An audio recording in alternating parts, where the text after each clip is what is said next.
салом, хуш омадед ба канали расмии тоҷикон.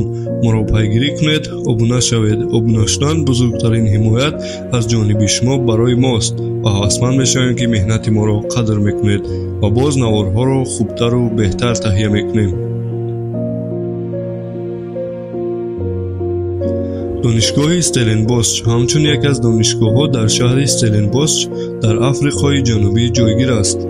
ин муассиса соли 1865 ҳамчун мактаби давлатӣ таъсис ёфта, соли 1866 ҳамчун гимназияи стелленбосч номида шуд ва соли 1881 расман ба коллеҷ табдил ёфт.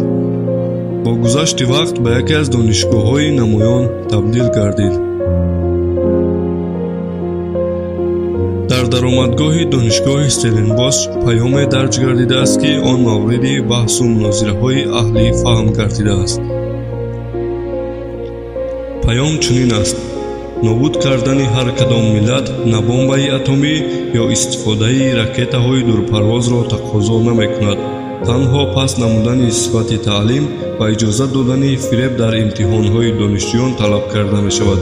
беморон аз дасти чунин духтурҳо мемиранд, биноҳо аз дасти чунин муҳандисон хароб мешаванд, маблағҳо аз дасти чунин иқтисоддонҳо ва муҳосибон барбод мераванд, адолат аз дасти чунин ҳуқуқдонҳо ва судяҳо аз байн меравад.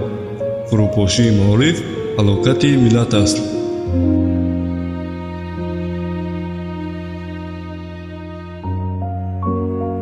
хуб дӯстон, ин буд назаре ба паёми донишгоҳи стелленбосч. фикрҳои худро дар зери видео нависед. мо ҳатман шуморо мехонем. сипосгузорем ки бо мо ҳастед.